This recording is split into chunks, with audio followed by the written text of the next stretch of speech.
Hey, it's Ryan back with another video, and today is probably one of my favorite videos because we are talking about weight loss, weight gain, and how to maintain your weight. Also, dive into protein too. To start off, how does the body gain and lose weight? Trust me, it's way more simple than you think. All that weight loss and weight gain has to do with is calories. In simple terms, a calorie is a standard unit for measuring energy and is found in almost everything we eat and drink. The only exception is water and the occasional 0-calorie drinks. So every person needs a certain amount of calories or a certain amount of energy to get through their day. Obviously, it changes from person to person, but we all need calories. Typically, a person with higher weight eats more calories and a person with lower weight eats less calories. Pretty simple, right? However, there's another thing to take into account: metabolism. It's the chemical reaction in the body's cells that changes food into energy.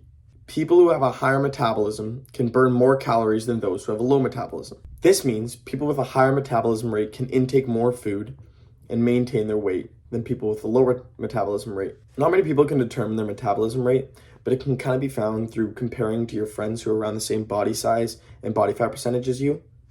But anyways, let's get on to the actual weight gain and weight loss. Whether you're gaining or losing weight, the first step is always the same. You need to track the amount of calories you intake one day, 3 days in a row, and then average it out. Do not change anything about your diet. Go how you normally would eat, or it would not work. Once you have that baseline, if you're trying to increase your weight, you want to increase the amount of calories you intake. This is called a calorie surplus. What you would do is you would take your baseline and you would increase it by 100 to 500 calories. Anything under 100 calories, you would not see progress really fast. And anything over 500, you would see it very fast, but it would be very difficult to do. The opposite of a calorie surplus is a calorie deficit. In a calorie deficit, you want to decrease from your baseline 100 to 500 calories. Much like the surplus, anything under 100 calorie deficit is not going to go that fast and you're not going to see that much progress. However, in a calorie deficit case, if you go over 500 calories in a deficit, it might be hard to get all those nutrients that you still need into your body. You can also improve the weight loss with your calorie deficit by increasing the amount of exercise you do because it burns calories. You can improve both a calorie deficit and surplus by adding more protein to your diet. To gain muscle, try to eat 0.8 to 1 gram of protein per pound in your body.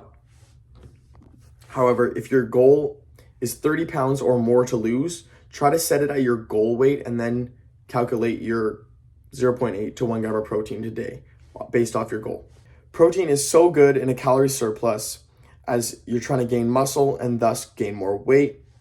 And in a calorie deficit, it's also good because more muscle burns more calories. And to maintain, obviously, you have that middle ground. Try to reach that middle ground every single day and continue. I also want to talk about cheat days. If you're in a calorie deficit, a cheat day is not something you want to do.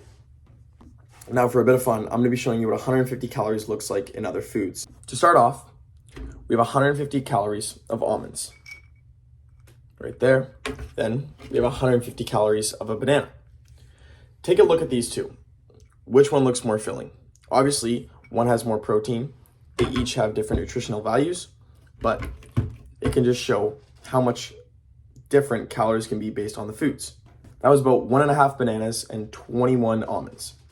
Next, we have 2 tablespoons of peanut butter, which is 150 calories. So much smaller than the banana, it's unbelievable.